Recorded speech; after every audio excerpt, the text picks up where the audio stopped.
أعوذ بالله من الشيطان الرجيم بسم الله الرحمن الرحيم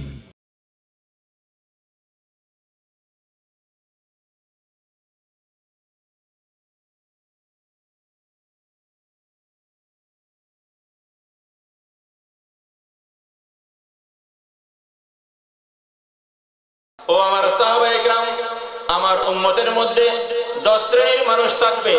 কয় শ্রেণীর? 10 শ্রেণীর মানুষ থাকবে।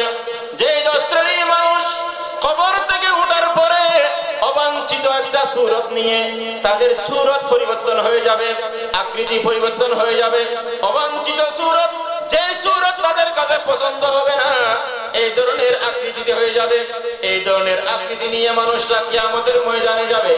মানুষ যখন তাদেরকে দেখবে, অন্যান্য মানুষ বুঝতে পারবে তার আমল দুনিয়ার মধ্যে কি রকম ছিল। সাহাবীরা প্রশ্ন করলেন, ইয়া রাসূলুল্লাহ, ওই 10 দলের পরিচয় কিভাবে পাবো? আমার নবী বলেন, আমি বলে দিচ্ছি। প্রথম দল, আমার উম্মতের মধ্যে এমন এক শ্রেণীর মানুষ থাকবে কিয়ামতের ময়দানে, তারা যখন উঠবে আল্লাহ পাক রব্বুল আলামিন তাদেরকে বানরের আকৃতি বানাই দিবে। কিসের আকৃতি? বানরের আকৃতি। তারা জমিনে ছিল মানুষ, আর তারা ছিল আশরাফুল মাখলুকাত। খবর থেকে ওঠার পরে আল্লাহ বানরের আকৃতিতে তাদেরকে হাশরের ময়দানে নেবে। সাহাবীরা প্রশ্ন করলেন, ইয়া রাসূলুল্লাহ, কোন আমলের কারণে, কোন পাপের কারণে কিয়ামতের ময়দানে এই ভয়াবহ অবস্থা হবে? কোটি কোটি মানুষের সামনে বড় লজ্জাজনক অবস্থায় পরিণত হবে, বড় লজ্জায় পড়ে যাবে। বানরের আকৃতি নিয়ে কিয়ামতের ময়দানে আসবে কেন? আমার নবী বলেন, ও আমার সাহাবীরা, ওই সমস্ত বান্দা দুনিয়ার মধ্যে গীবত করত। কি করত? গীবত করত, পরনিন্দা করত। গীবত কাকে বলে? গীবত বলে একজন মানুষের মধ্যে একটা দোষ আছে। একজন মানুষের মধ্যে একটা কি আছে? দোষ আছে, কিন্তু আপনি তার সামনে বলেন নাই, তার পিছনে যেখানে সে নাই ওখানে গিয়ে বললেন অমুক মানুষটা এরকম। এটার নাম গীবত। এটার নাম কি? এটার নাম কি? গীবত। মানুষের মধ্যে দোষ আছে, ঠিক, দোষ আছে ঠিক, কিন্তু আপনি তার সামনে বলার সাহস আপনার নাই, তার পিছনে বললেন, তার অবসরে বললেন। এটার নাম গীবত। আল গীবতু আশাদ্দু মিনাজ জিনা। গীবতটা হচ্ছে জেনার চেয়েও মারাত্মক, জেনার চেয়েও মারাত্মক। এবং গীবত করা মরাবাইয়ের গোশত খাওয়ার সমান। আল্লাহ বলে দিয়েছেন, ওয়ালা ইয়াগতাব বা'দুকুম বা'দা, তোমরা একে অপরের কি করো না? গীবত করো না। আইয়ুহিব্বু আহাদুকুম আন ইয়াকুলা লাহমা আখিহি মাইতা, তোমরা কি পছন্দ করো তোমাদের কোন মরাবাইয়ের মাংস খেতে? কি তোমরা পছন্দ করো? গীবত করা মানে মরাবাইয়ের মাংস খাবার সমান। আল্লাহ বলে দিলেন, ফাকারিহিতুমুহু, মরাবাইয়ের মাংস খাওয়া, মরাবাইয়ের শরীরের গোশত খাওয়া যেভাবে তোমরা অপছন্দ করো, গীবত করাও ঠিক সেভাবে অপছন্দনীয়। নাউযুবিল্লাহ। আমরা গীবত করি কিনা বলেন? মানুষের অবসরে যে সামনে নাই তার পিছনে কথা বলতে বিবেকে বাধা দেয় না। যার যেরকম ইচ্ছা ওইরকম তার ব্যাপারে সমালোচনা করে কিনা? করি, কিন্তু খেয়াল করি না এটা কত বড় অপরাধ। আমরা স্মরণ করি না এটা কত বড় অপরাধ। গীবত কাকে বলে? হাদিস শরীফ থেকে একটা উদাহরণ দিলে জিনিসটা ক্লিয়ার হয়ে যাবে। আমার নবীর একজন সাহাবী হযরতে যায়েদ বিন হারেসা, যায়েদ বিন হারেসা, উনাকে রাসূল পাকের ফালক পুত্র বলা হতো। রাসূল পাকের কি বলা হতো? ফালক পুত্র বলা হতো। উনাকে রাসূল পাক বেশি ভালোবাসতেন, বেশি মহব্বত করতেন। আবার আমার নবীর দরবারে মসজিদে নববী শরীফের সেহেনে কিছু সাহাবী সব সময় অবস্থান করতেন। তাদের নাম হচ্ছে আসহাবে সুফা। তাদের নাম কি? আসহাবে সুফা। তাদের কোনো বাড়িঘরের ঘর সংসারের চিন্তাধারা ছিল না, বাড়িঘর ছিল না। সব সময় রাসূল পাকের দরবারে মসজিদে নববী শরীফে পড়ে থাকতেন। কোন সময় রাসূল পাকের দরবার থেকে কি ইরশাদ হচ্ছে ওটা শোনার জন্য, এলমের চর্চা করার জন্য।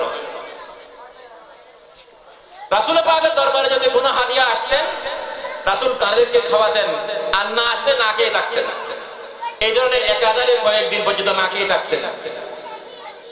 একদিন আমার নবীর সাহাবী হযরতে সাইয়েদনা যায়েদ বিন হারেসা আমার নবীর দরবারে যাচ্ছেন। যাওয়ার সময় একটু করে আসহাবে সুফার নিকট আসলেন। মসজিদে নববী শরীফের চেহারার মধ্যে সংসার ত্যাগ করে সদা সর্বদা আমার নবীর দরবারে বসে থাকতেন। তাদের সামনে আসলেন, তাদের সামনে আসার পরে তিনি তাদের কাছে কিছু নসিহত করলেন, আসহাবে সুফফাদের লক্ষ্য করে কিছু ওয়াজ করলেন, নসিহত করলেন। ওয়াজ নসিহত শেষ করে উনি যখন চলে যাবেন, এই মুহূর্তে আসহাবে সুফফার সদস্যরা হযরতে সাইয়েদনা যায়েদ বিন হারেসার খেদমতে একটা আরজি পেশ করলেন।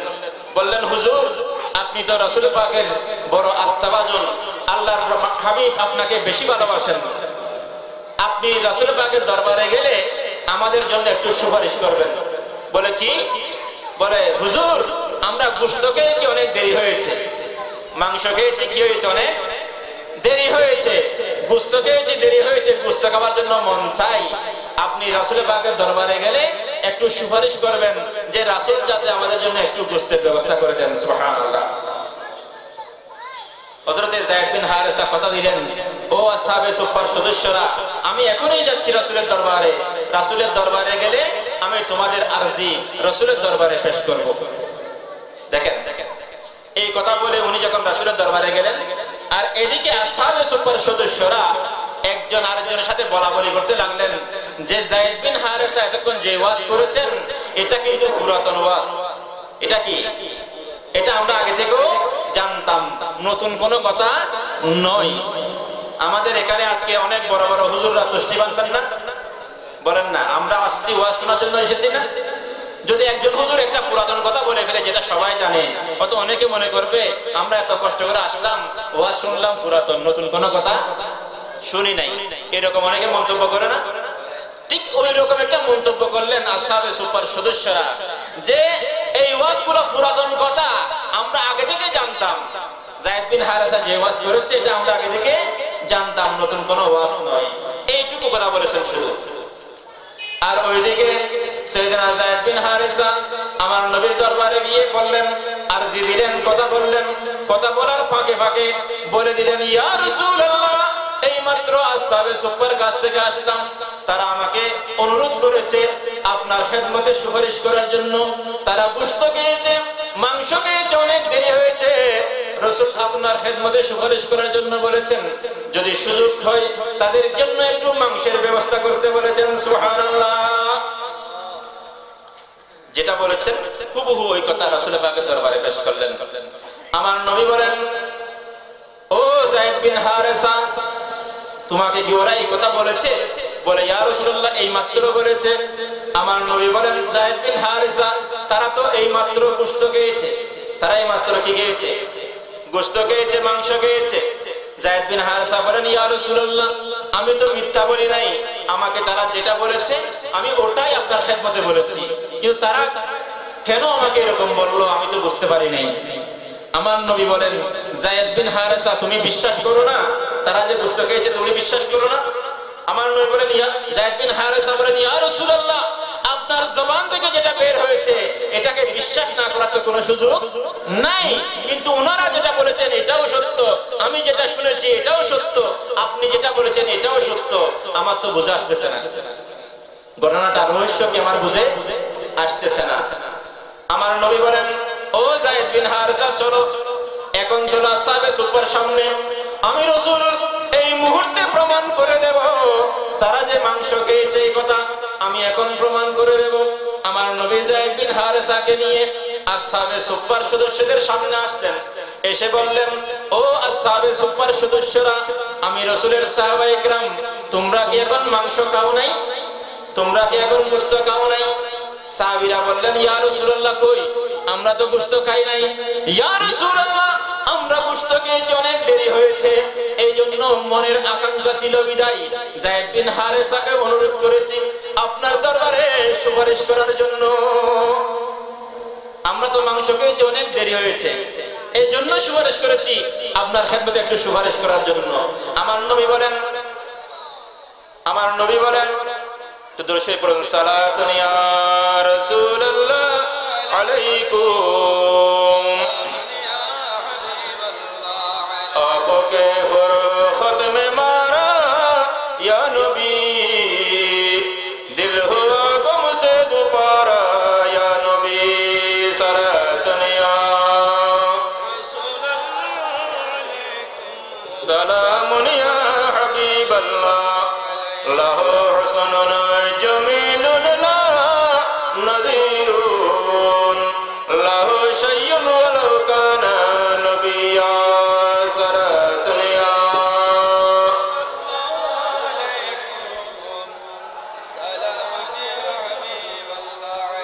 লাহু ফায়জুন আহাতা কুল্ল আরদিন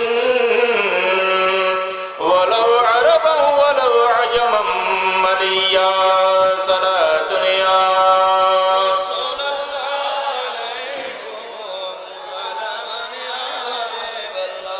লাহু নূরুন জালা মিন যিল জালালি বিহি শামসুন বিহি কমরুন জালিয়া সালাতুন ইয়া সালামুন ইয়া হাবিবাল্লাহ। আসহাবে সুপার সদস্যগণ বললেন, ইয়া রাসূলুল্লাহ, আমরা তো মাংস খাই নাই, এজন্য সুপারিশ করলাম আপনার দরবারে বলার জন্য। এই কথা বলার পরে আমার নবী ওই আসহাবে সুপার সদস্যদেরকে বলে দিলেন, হে আমার সাহাবায়ে কেরাম শুনো, আমি রাসূল দাবি করলাম তোমরা এই মাত্র মাংস খেয়েছো, আর তোমরা বলতেছো তোমরা মাংস খাও নাই। তোমরা যদি মাংস না খেয়ে থাকো, আমি রাসূল তোমাদেরকে বলে দিচ্ছি, এই মাত্র এখন তোমরা প্রত্যেকেই মুখের মধ্যে পানি নাও, মুখের মধ্যে পানি নাও, মুখের মধ্যে পানি নিয়ে তোমরা কুলি করো। আমরা যদি খাওয়া দাওয়া খাই, খাবার খাওয়ার পরে যদি কুলি করি, খাবারের অবশিষ্ট অংশ মুখ থেকে বের হয় না? আমার নবী বলেন, তোমরা যদি মাংস না খেয়ে থাকো, মুখের মধ্যে পানি নিয়ে তোমরা কুলি করো। আমার নবী হুকুম দেওয়ার সাথে সাথে আসহাবে সুপার সদস্যদের 60 থেকে 70 জন সাহাবী প্রত্যেকেই মুখের মধ্যে পানি নিয়ে কুলি করার সাথে সাথে প্রত্যেকের মুখ থেকে তাজা তাজা মাংস বের হয়ে গেল। সুবহানাল্লাহ, তাজা তাজা কি বের হয়ে গেল? মাংস। সাহাবীও আশ্চর্য হয়ে গেলেন, ইয়া রাসূলুল্লাহ, আমরা তো মাংস খাই নাই, বের হলো কোত্থেকে? মাংস তো খাই নাই, বের। বলেন, ও আমার সাহাবায়ে কেরাম শোনো, আসহাবে সুফফাদেরকে উদ্দেশ্য করে যায়েদ বিন হারেসা ওয়াজ করে নসিহত করে এখান থেকে চলে যাওয়ার পরে তোমরা কয়েকজন মিলে যায়েদ বিন হারেসার গীবত করেছিলে, ঠিক কিনা বলো? যায়েদ বিন হারেসার কি করেছিলে? গীবত করেছিলে। তোমরা বলেছিলে যায়েদ বিন হারেসা যে ওয়াজ করেছে এটা আমরা আগের থেকেও জানতাম, এটা পুরাতন কথা, নতুন কোনো কথা বলে নাই। বলছো কিনা? বলে, ইয়া রাসূলুল্লাহ, আমরা বলেছি। বলে, এটা হচ্ছে গীবত। এটা হচ্ছে কি? গীবত। সাহাবায়ে কেরাম আশ্চর্য হয়ে গেলেন, ইয়া রাসূলুল্লাহ, আমরা তো বুঝতে পারি নাই, সামান্য একটা কথা এটা যে গীবত হয়ে যাবে এটা তো আমরা বুঝতে পারি নাই। আমার নবী বলেন, এটা হচ্ছে গীবত। আর আল্লাহ বলেছেন, আইয়ুহিব্বু আহাদুকুম আইয়াকুলা লাহমা আখিহি মাইতা, তোমাদের কেউ কি ভালোবাসো তোমাদের মরা ভাইয়ের শরীরের মাংস খাইতে? তোমরা কি ভালোবাসো? গীবত করা মানে যে ভাইয়ের গীবত করেছো ওই ভাইয়ের মরা শরীরের মাংস খাবার সমান। নাউযুবিল্লাহ। এইটুক কথা বলার কারণে আল্লাহ যেটা কোরআন শরীফে থিওরি বলেছেন এটা প্র্যাকটিক্যালি তোমাদের মুখ থেকে মাংস বের করে দিয়েছেন। সুবহানাল্লাহ। এখন বলেন, আমার নবী জানেন কিনা? উম্মতের খবর আমার নবীর কাছে আছে কিনা? যেখানে ওনারা গীবত করেছিলেন ওখানে আমার নবী ছিল? ছিল না। ওখানে যায়েদ বিন হারেসা ছিল না, আমার নবীও ছিলেন না। কিন্তু আমার নবীর সংবাদ আছে কি নাই? এটার নাম হচ্ছে নবী পাকের ইলমে গায়েব। সুবহানাল্লাহ। এটার নাম হচ্ছে নবী পাকের ইলমে গায়েব। রাসূল পাক যদি ওই সাহাবায়ে কেরাম আসহাবে সুফফার সামনে না থেকেও ওনারা কি বলেছেন এই সংবাদ যদি আমার নবী দিতে পারেন, অন্যান্য উম্মতের খবর নবী পাক রাখেন কিনা? এটার নাম হচ্ছে কি? ইলমে গায়েব। আল্লাহ বলে দিয়েছেন, ওয়া আল্লামাকা মা লাম তাকুন তা'লাম ওয়া কানা ফাদলুল্লাহি আলাইকা আযীমা। রাসূল, আপনি যা কিছু জানতেন না সবকিছু আপনাকে জানাই দিয়েছি। সুবহানাল্লাহ। আপনি যা কিছু জানতেন না সবকিছু আপনাকে জানিয়ে দিয়েছি। ইলমে গায়েব রাসূল জানতেন না, আল্লাহ জানিয়ে দিয়েছেন। সুবহানাল্লাহ। আল্লাহ ইলমে গায়েব জানেন, এটা জাতি। এটা কি? জাতি, সত্তাগত ইলমে গায়েব।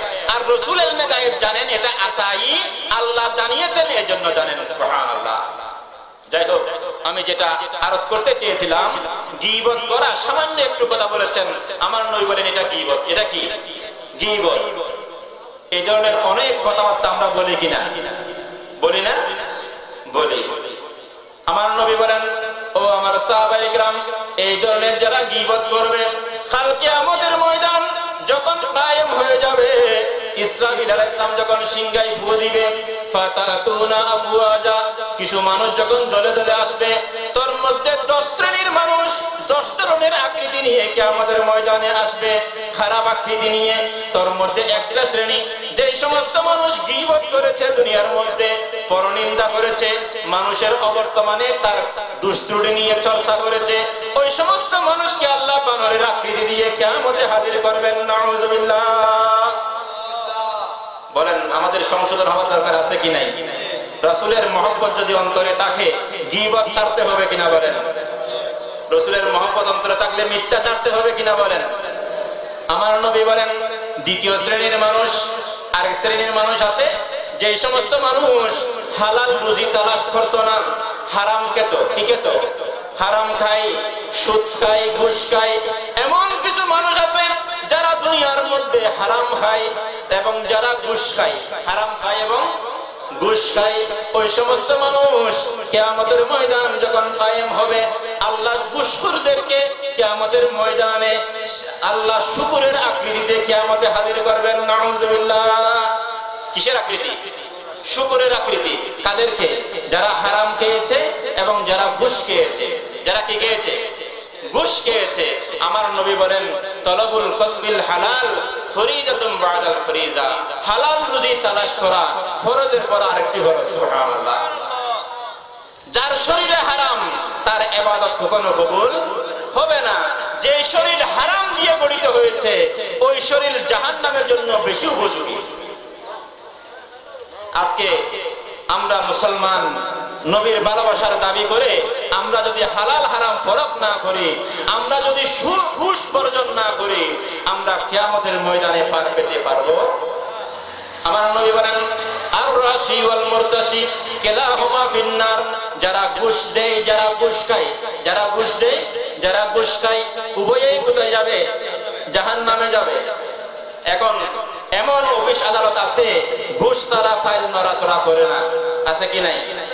ঘুষ না দিলে আপনার ফাইল স্টপ, আপনার কাজে স্টপ, চাকরি হচ্ছে না, আপনার সত্য উদ্ধার হচ্ছে না। জায়গায় জায়গায় ঘুষের কারবার হয়ে গেছে, আবার ঘুষের বিভিন্ন নাম হয়ে গেছে। এটা ঘুষ নয়, বকশিস। কি নাম? কি? বকশিস। এটা সম্মানী। এটা কি? সম্মানী। এটা হাদিয়া, এটা উপহার। অনেক জায়গায় গেলে বলে, আগে কিছু দেন, আগে কিছু দেন, আর না হলে কাজ করতে পারবো না। ভাই, আপনাকে যদি আগে কিছু দিতে হয়, আপনাকে বেতন দিয়ে ওই চেয়ারে বসাইছে কেন? ঠিক কিনা বলেন? ওই সমস্ত ঘুষখোরের ব্যাপারে আমার নবী বলে গেলেন যে কাল কিয়ামতের ময়দান যখন কায়েম হবে, তাদেরকে শুকরের আকৃতি দিয়ে কিয়ামতের ময়দানে ওঠানো হবে। ফাতাতুনা আফওয়াজা, তারা শুকরের দলে থাকবে। কোন দলে? শুকরের দলে থাকবে। কিয়ামতের ময়দানে কোটি কোটি মানুষ যখন তাদেরকে দেখবে শুকরের আকৃতি নিয়ে আসতেছে, কোটি কোটি মানুষ চিনতে পারবে এই মানুষ দুনিয়ার বুকে ঘুষখোর ছিল, তারা ঘুষ খাইতো। কি খাইতো? ঘুষ খাইতো। কোটি কোটি মানুষ চিনে ফেলবে। মানুষের সামনে লজ্জিত হতে হবে। দুনিয়ার লজ্জার জন্য আপনি হালাল হারাম পরখ করতেছেন না, কিয়ামতের ময়দানে আল্লাহর দরবারে কিভাবে চেহারা দেখাবেন চিন্তা করেছেন? প্যারে হাজরিন, আমার নবী ঘুষের সমস্ত দরজা বন্ধ করে গেছেন। ঘুষের সমস্ত দরজা বন্ধ করে গেছেন। একটু সুযোগ পাবে মানুষ, এই রাস্তাও আল্লাহ রাসূল পাক রাখে নাই। ঘুষ খাওয়ার একটু সুযোগ পাবেন, এই ধরনের ফটো রাসূল পাক রাখেন নাই। সব রাস্তা বন্ধ করে দিলেন। একটা হাদিসে পাকের মধ্যে এসেছে, আমার নবী একজন সাহাবীকে যাকাত কালেকশন করার জন্য পাঠালেন। ইসলামী রাষ্ট্র ধনীদের ঘরে ঘরে গিয়ে যাকাত মাল সবগুলা পূর্ণাঙ্গভাবে হিসাব করে যাকাত কালেকশন করে আনার জন্য আমার নবী একজন সাহাবী পাঠিয়ে দিলেন। ওই সাহাবী ওনার এলাকায়, নির্ধারিত এলাকায় গিয়ে প্রত্যেক ঘরে ঘরে গিয়ে গিয়ে যাকাত কালেকশন করলেন। মনে করেন চিটাং থেকে একজন মানুষকে পাঠিয়েছেন রাঙ্গামাটি, আবার পাঠিয়েছেন কে? রাসূল পাক। পাঠিয়েছেন কে? রাসূল পাক। ওনার একটা ইজ্জত আছে না? বলেন না, ওনার ইজ্জত আছে না? যাকে পাঠিয়েছেন ওনার ইজ্জত হয়, কে পাঠিয়েছেন এটার হিসাবে, ঠিক না বেঠিক? যিনি পাঠিয়েছেন উনি যদি দামি হয়, যাকে পাঠিয়েছেন ওনারও কি হয়? ইজ্জত হয়। যিনি পাঠিয়েছেন ওনার যদি দাম না থাকে, যাকে পাঠিয়েছেন তারও দাম নাই। রাসূলে পাকের এত ইজ্জত কেন? কারণ রাসূলে পাককে পাঠিয়েছেন আরেক ইজ্জতওয়ালা। সুবহানাল্লাহ। আমার নবী যখন পাঠালেন সাহাবীকে যাকাত কালেকশন করার জন্য, ওনাকে সবাই ইজ্জত করবেন না? ইজ্জত করবেন। উনি যাকাত কালেকশন করে নিয়ে আসলেন মদিনায়ে মুনাওয়ারায়, মসজিদে নববী শরীফে আমার নবীর দরবারে হাজির হয়ে গেলেন। হাজির হওয়ার পরে সম্পদ যেগুলা যাকাত কালেকশন করে আনলেন, এগুলা দুই জায়গায় রাখলেন। কয় জায়গায়? দুই জায়গায়। উনি এসে আমার নবী যখন হাজির হলেন, আমার নবীর খেদমতে আরজি দিলেন, ইয়া রাসূলুল্লাহ, আপনি আমাকে অমুক এলাকায় যাকাত কালেকশন করার জন্য পাঠিয়েছেন। রাসূল, আমি ওই এলাকায় গিয়েছি, মানুষের সম্পদ জিনিসপত্র সবগুলা হিসাব করে আমি যাকাত আদায় করে নিয়ে এসেছি। ইয়া রাসূলুল্লাহ, এই স্তূপের মধ্যে যে মাল রয়েছে, যে সম্পদ রয়েছে, এগুলা হচ্ছে যাকাতের সম্পদ। এগুলা কিসের সম্পদ? যাকাতের সম্পদ। আমি যাকাত কালেকশন করে নিয়ে এসেছি। তারপর এটা কি? আরেক পাশে আরেকটা স্তূপ সম্পদের। এটা কি? আমার নবী যখন জিজ্ঞেস করলেন, ও আমার সাহাবী, এই মাল কিসের? বলে, ইয়া রাসূলুল্লাহ, আপনি আমাকে পাঠিয়েছেন, আমি গিয়েছি। ওই এলাকার সাহাবায়ে কেরাম আমাকে ইজ্জত করে কিছু জিনিস আমাকে সম্মান করেছে, আমাকে হাদিয়া হিসেবে দিয়েছে। রাসূল, আমাকে যে হাদিয়া দিয়েছেন, ওই হাদিয়াগুলি ঘরে নিয়ে যাই নাই, আমি আপনার খেদমতে নিয়ে এসেছি। আপনি অনুমতি দিলে গ্রহণ করব, অনুমতি না দিলে গ্রহণ করব না। সুবহানাল্লাহ। আমরা হলে আমাদেরগুলো আগে সেট করে রাখতাম। কেন? যদি এগুলো হাত ছুটে হয়ে যায়, ঠিক না বেটি? আমার নবীর সাহাবী সহজ সরল মানুষ, কোনো কিছু গোপন করে নাই, কোনো কিছু গোপন করে নাই। যেভাবে পেয়েছেন ঠিক সেভাবে বলে দিলেন, ইয়া রাসূলুল্লাহ, আমাকে হাদিয়া দিয়েছেন, সম্মান করেছেন, এগুলোও আমি এখানে রেখেছি। আমার নবী বলেন, আমার নবী মিম্বরে দাঁড়িয়ে গেলেন, সাহাবীদেরকে লক্ষ্য করে একটা খুতবা দিলেন। হামদ সানা, আল্লাহর প্রশংসা কীর্তন করার পরে আমার নবী ঘোষণা দিলেন, হে আমার সাহাবীরা শুনো, আমি যখন তোমাদেরকে কোন রাষ্ট্রীয় দায়িত্ব দিয়ে কোন জায়গায় পাঠিয়ে দিই, যাকাত কালেকশন করার জন্য পাঠাই, রাষ্ট্রের সম্পদ রক্ষার জন্য পাঠাই, তোমাদের মধ্যে এমন কিছু মানুষ যারা ওখান থেকে ফিরে আসার পরে বলে, এগুলা যাকাত আর এগুলা হাদিয়া দিয়েছে, এরকম কথা বলে, আমি রাসূল তোমাদের খেদমতে প্রশ্ন করতে চাই, তুমি যদি আমার দায়িত্ব না নিয়ে তুমি যদি তোমার ঘরে বসে থাকতে, তাহলে তোমাকে হাদিয়া কে দিত? সুবহানাল্লাহ। তুমি যদি তোমার ঘরে বসে থাকতে, তোমাকে কেউ হাদিয়া দিত? দিত না। তো তুমি যখন আমার রাষ্ট্রীয় কাজে গেছো, রাষ্ট্রীয় বেতনভোগী কর্মচারী, তোমাকে আবার হাদিয়া দিবে, তুমি আবার হাদিয়া নেবে, এটা আমি কখনো বৈধ করতে পারি? আমার নবী সুদূর প্রসারী চিন্তা করলেন, এই পদ্ধতি খুলে দিই। 1400 বছর পরে আমার উম্মত যখন আস্তে আস্তে মানুষ যখন ধর্ম থেকে ধর্মহারা হয়ে যাবে, এই সময় মানুষ পথ খুঁজবে, হাদিয়া নেওয়ার, বকশিশ নেয়ার, ঘুষ নেয়ার একটা রাস্তা খুঁজে বের করবে, শরীয়ত খুঁজে, হাদিস শরীফ খুঁজে দলিল দেওয়ার চেষ্টা করবে। আমার নবীর সাহাবায়ে কেরাম তো এভাবে হাদিয়া দিয়েছে, এভাবে দলিল দেওয়ার চেষ্টা করবে। আমার নবী বলেন, না না, ঘুষকে আল্লাহ হারাম করে দিয়েছেন। আমি রাসূল কিয়ামত পর্যন্ত সময়ের জন্য ঘুষের সমস্ত পথ বন্ধ করে দিলাম। সুবহানাল্লাহ। এখন বলেন, ঘুষ খাবার কার কোনো সুযোগ আছে? তারপরেও যে সমস্ত ভাইরা অফিসে আদালতে বসে বিভিন্ন কাজে কারবারের সুবাদে মানুষ থেকে ঘুষ আদায় করার চেষ্টা করে, শরীয়ত চিরতরে নিষেধ করে দিলেন, তাদেরকে শুকরের আকৃতিতে কিয়ামতের ময়দানে ওঠানো হবে। নাউজুবিল্লাহ।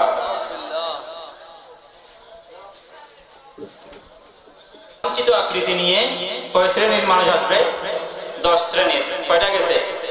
2টা। আরেক শ্রেণীর মানুষ, আমার নবী বলেন, কিয়ামতের ময়দান যখন কায়েম হবে, আরেক শ্রেণীর মানুষ কিয়ামতের ময়দানে আসবে। ফাতাতুনা আফওয়াজা, কবর থেকে উঠে ওই দলের মধ্যে থাকবে কারা? বলে, এমন কিছু মানুষ, যেই মানুষ তাদের মাথা থাকবে নিচের দিকে, পা থাকবে উপরের দিকে। মাথা থাকবে কোন দিকে? নিচের দিকে, পা থাকবে উপরের দিকে। হাঁটতে পারবে? হাঁটতে পারবে না। ওই অবস্থায় কুদরতের ফেরেশতারা তাদেরকে টেনে টেনে টেনে টেনে কিয়ামতের ময়দানে নিয়ে আসবে, টেনে টেনে কিয়ামতের ময়দানে নিয়ে আসবে। আমার নবীর সাহাবীরা প্রশ্ন করলেন, ইয়া রাসূলুল্লাহ, ওই মানুষ কারা যাদের পা উপরের দিকে মাথা নিচের দিকে হাঁটতে পারবে না? কিয়ামত কুদরতের ফেরেশতারা টেনে টেনে কিয়ামতের ময়দানে আনবে। ওরা কারা? কোন অপরাধের কারণে তাদেরকে এই শাস্তি দেয়া হবে? আমার নবী বলেন, ও আমার সাহাবীরা, হে আমার উম্মত শোনো, তারা হচ্ছেন ওই সমস্ত বান্দা যারা দুনিয়ার বুকে সুদ খেত। তারা কি খেত? সুদ খেত, চক্রবৃদ্ধি হারে সুদ খেত। সুদ খায় কি খায় না? খায় না। সুদ বলে না মুনাফা। কি মুনাফা? সুদ নয় লাভ, সুদ নয় কি লাভ। কত নাম দিয়েছে বর্তমানে, আপনার ডিপোজিট করে, ফিক্সড ডিপোজিট করে, জীবন বীমা করে, ইন্স্যুরেন্স করে, বিভিন্ন নাম দিয়ে ঘুষকে মানুষের ঘরে ঘরে, সুদকে মানুষের ঘরে ঘরে ঢুকিয়ে দিয়েছে। যারা সুদের ব্যবসা চাঙ্গা করতে পারে তাদেরকে নোবেল পুরস্কার দেয়া হয়, ঠিক কিনা? দেয়া হয় না? আজকে বিভিন্ন এনজিওর নামে মুসলমানদের ঘরে ঘরে সুদের ব্যবসা ঢুকিয়ে দিয়েছে। আমরা চিন্তা করি নাই দুনিয়ার সামগ্রিক আরামায়েশের জন্য সুদ খেলাম, কাল কিয়ামতের ময়দানে অবস্থাটা কি হবে? আল্লাহ বলেন, আহাল্লাল্লাহুল বাইয়া ওয়া হারামার রিবা। আল্লাহ ব্যবসাকে হালাল করেছেন, সুদকে হারাম করে দিয়েছেন। কোন প্রক্রিয়ায়, কোন সুযোগে সুদকে বৈধ করার কোন সুযোগ নাই। এই জন্য সতর্ক সাবধান যারা এই ধরনের সুদ খাবে। আমার নবী বলেন, কিয়ামতের ময়দানে ইসরাফিল যখন ফু দিবে, তাদের মাথা নিচের দিকে রেখে পা উপরের দিকে রেখে কুদরতের ফেরেশতারা টেনে টেনে কিয়ামতের ময়দানে নিয়ে আসা হবে। অন্যান্য মানুষরা চিনতে পারবেন তারা দুনিয়ার মধ্যে সুদখোর ছিল। দুনিয়ার মধ্যে কি ছিল? সুদখোর। আরেক শ্রেণীর মানুষ, আমার নবী বলেন, কিয়ামতের ময়দানে আরেক শ্রেণীর মানুষ আসবে। ওই দলের মধ্যে থাকবে তারা যারা অন্ধ হয়ে আসবে। কি হয়ে? অন্ধ হয়ে। দুনিয়ায় থাকতে তাদের চোখ ছিল, চোখের চোখ দ্বারা দুনিয়ায় দেখতো, কিন্তু কিয়ামতের ময়দানে আসবে অন্ধ হয়ে, চোখ থাকবে না। কেন? তাদের অপরাধ কি? সাহাবায়ে কেরাম প্রশ্ন করলেন, ইয়া রাসূলুল্লাহ, তাদের অপরাধ কি? আমার নবী বলেন, তাদের অপরাধ হচ্ছে তারা দুনিয়ার মধ্যে কাজী ছিল, বিচারপতি ছিল, বিচারক ছিল, জজ ছিল, চেয়ারম্যান মেম্বার ছিল, এমপি মন্ত্রী ছিল, সমাজের হর্তাকর্তা মাতব্বর ছিল, কিন্তু তারা সমাজের মধ্যে ন্যায় বিচার করত না। ন্যায় বিচার করত না। মানুষের মধ্যে অন্যায় ফয়সালা করত, অন্যায় বিচার করত, মানুষের হক নষ্ট করত, সঠিকভাবে বিচার করত না। হক বিচার করে যার প্রাপ্য তাকে দিত না, বরং টাকার পাল্লা যেদিকে বাড়ি বিচারও ওই দিকে যায়।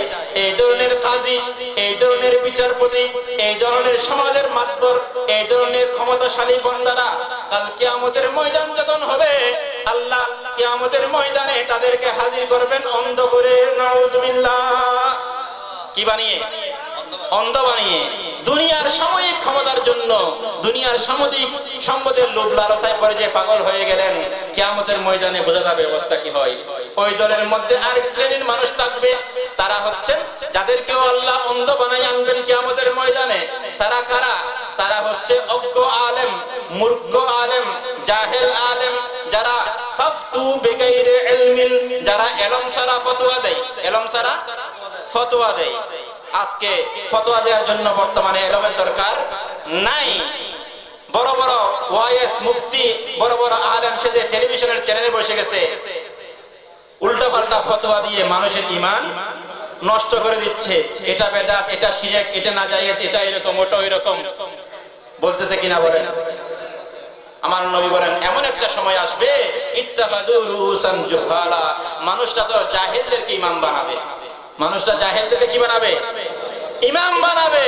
তো ওই ইমামের কাছে যখন মানুষ ফতোয়া তালাশ করবে, ফাস্তাফতু, মানুষটা ওই মূর্খের কাছে ফতোয়ার জন্য যাবে, ফতোয়ার জন্য যাবে।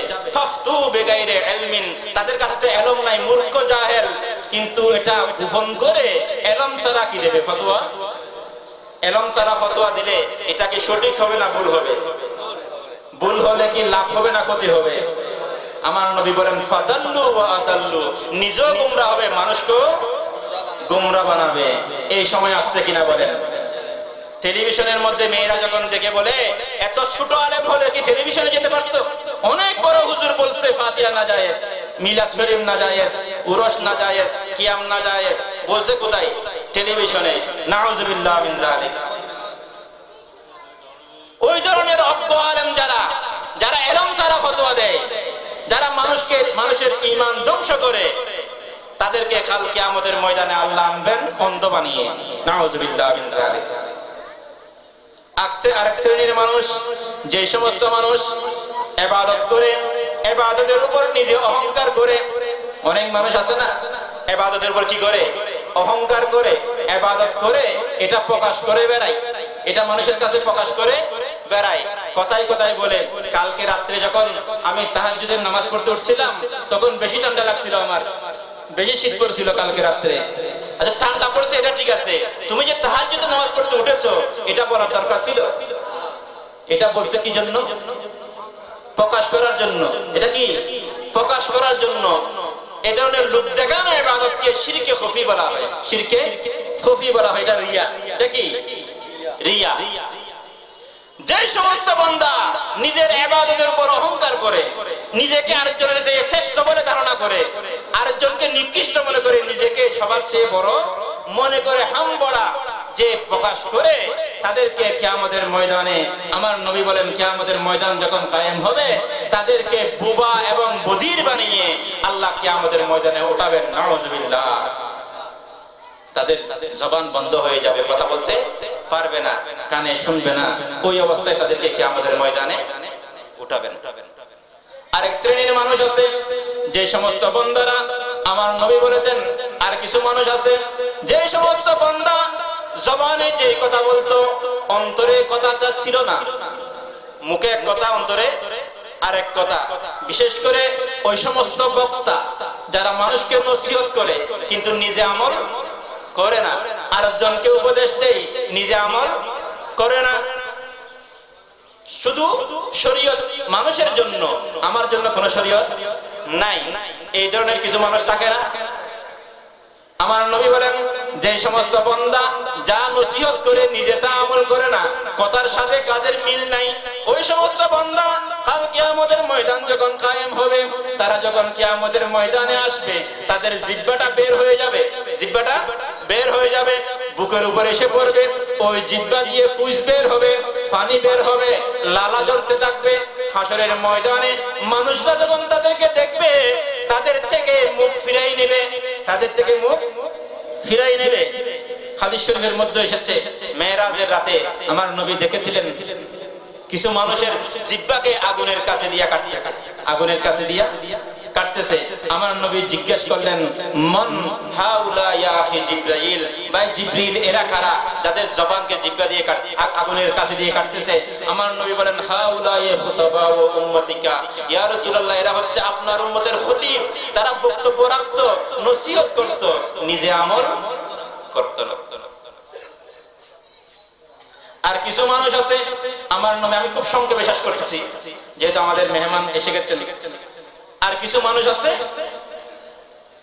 যারা চতুষ্পদ জানোয়ারের উপর নির্যাতন করে। যে সমস্ত প্রাণীরা কথা বলতে পারে না, গরু, ছাগল, কুকুর, বিড়াল, যাদের ভাষা নাই, কথা বলার সুযোগ নাই, এদের উপর নির্যাতন করে অনেক মানুষ নাই, অন্যায় ভাবে তাদের উপর নির্যাতন করে। এরাও তো আল্লাহর সৃষ্টি, এরাও কি আল্লাহর সৃষ্টি। আল্লাহ, আমার নবী বলেছেন, ইরহামু ইরহামু মান ফিল আরদে ইয়ারহামুকুম মান ফিস সামা, জমিনবাসীর উপর তোমরা দয়া করো, আসমানবাসী তোমাদের উপর দয়া করবেন। সুবহানাল্লাহ। কিছু মানুষ আছে তাদের উপর কি করে? গরু ছাগলের উপর নির্যাতন করে। আর কিছু মানুষ যাদের নির্যাতনের কারণে পাড়া প্রতিবেশী ঠিক থাকতে পারে না, প্রতিবেশীর উপর নির্যাতন করে, প্রতিবেশীর উপর নির্যাতন করে। অনেক মানুষের নির্যাতনের কারণে আশেপাশে মানুষ থাকতে পারে না। ওই সমস্ত মানুষ কালকে আমাদের ময়দান যখন কায়েম হবে, আমার নবী বলেন, তাদেরকে হাত পা কাটা অবস্থায়, হাত পা কাটা কর্তৃত অবস্থায় কিয়ামতের ময়দানে উঠাবেন, কিয়ামতের ময়দানে উঠাবেন। আর কিছু মানুষ যারা জালেম শাসক গোষ্ঠীর কাছে নিরীহ মানুষের গোপন তথ্য পাচার করে, যাদের জালেম শাসক তাদের উপর নির্যাতন করে, এই ধরনের কিছু মানুষ আছে না?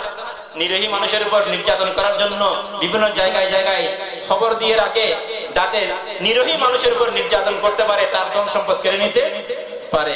আমার নবী বলেন এই কাজ যারা করবে তাদেরকে কাল কিয়ামতের ময়দানে আগুনের শুলিতে চড়াইয়ে কিয়ামতের ময়দানে আনা হবে। নাউজুবিল্লাহ। আর কিছু মানুষ আছে তাদেরকে আল্লাহ অসংখ্য ধন সম্পদ দিয়েছে, টাকা পয়সার কোনো অভাব নাই, অসংখ্য ধন সম্পদ দিয়েছে, কিন্তু তারা মনে করে এই সম্পদ আমি অনেক কষ্ট করে অর্জন করেছি, এগুলো আমার ভোগ বিলাসের জন্য, আমার ব্যবহারের জন্য, এখানে কাউকে দেয়া যাবে না। অথচ ফি আমওয়ালিহিম হাক্কুন লিসাইলি ওয়াল মাহরুম, ধনীর সম্পদের মধ্যে গরীব অভাবী ভিক্ষুকের অধিকার রয়েছে, ঠিক কিনা বলেন?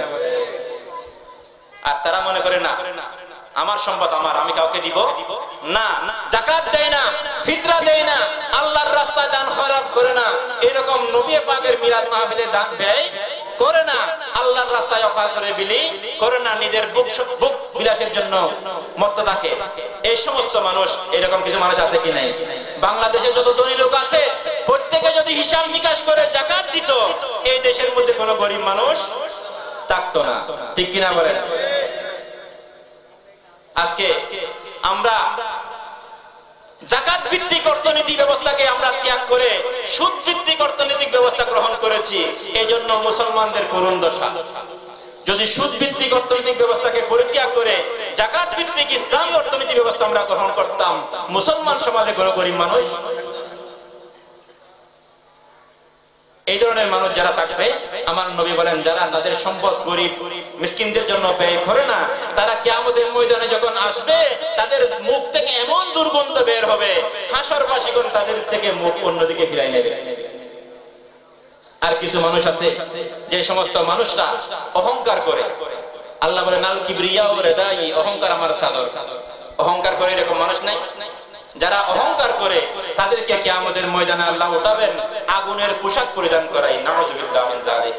হযরত সাইয়েদনা ইমাম সাহাবী রাদিয়াল্লাহু আনহু বয়ান দিচ্ছেন, আমার নবী বলেন ইয়াউমা ইউনফাখু ফিস-সূরি ফাতাতুনা আফওয়াজা, ইসরাফিল আলাইহিস সালাম যখন ফু দিবেন তখন আমার উম্মতের 10 শ্রেণীর মানুষ 10 শ্রেণীর অবাঞ্ছিত আকৃতি নিয়ে কিয়ামতের ময়দানে উঠবে।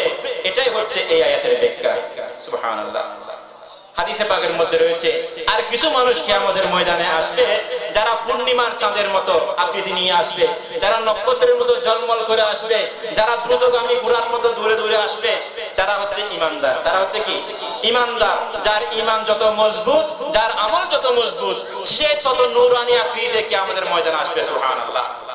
আমার শেষ কথা, হাদিস শরীফের মধ্যে এসেছে রাসূল পাক সাল্লাল্লাহু আলাইহি ওয়াসাল্লাম ইরশাদ করেছেন কিয়ামতের ময়দানে এমন একটা জায়গা থাকবে, ইন্না মিন ইবাদিল্লাহি লাউনাসা, মানুষের মধ্যে আল্লাহর বান্দাদের মধ্যে এমন কিছু বান্দা কিয়ামতের ময়দানে থাকবে, ইন্না মিন ইবাদিল্লাহি লাউনাসা মা হুমুল আমবিয়া ওয়ালা শুহাদা, তারা নবীও নয় শহীদও নয়, তারা নবীও নয় শহীদও নয়, ইয়াকবিতুহুমুল আমবিয়াউ ওয়াশ শুহাদাউ বিমানাজিলিহিম ইয়াউমাল কিয়ামা, কিয়ামতের ময়দানে তাদের মর্যাদা দেখে নবীরা এবং শহীদরা গিফতা করবে। ঈর্ষা, গিফতা মানে এটা হাসদ নয়, হিংসা নয়, ঈর্ষা। ঈর্ষা মানে ঈর্ষা এটা জায়েজ, হাসদ হিংসা এটা না জায়েজ। হাসদ মানে আপনার কাছে একটা জিনিস আছে, আমি চাই এটা আপনার কাছে না থাকুক, আমার কাছে আসুক, এটা হারাম। এটা কি? আর গিফতা বলা হয় আপনাকে আল্লাহ একটা নিয়ামত দিয়েছেন, আমি চাই আপনার নিয়ামত আপনার কাছে থাকুক, আমাকেও আল্লাহ ওই ধরনের নিয়ামত দান করুন, এটার নাম গিফতা, এটার নাম ঈর্ষা, এটা জায়েজ। আমার নবী বলেন কিয়ামতের ময়দানে এমন কিছু মানুষ থাকবে তারা নূরের মঞ্চে, নূরের স্টেজে বসে থাকবে। সুবহানাল্লাহ। কোথায় বসে থাকবে? নূরের স্টেজে।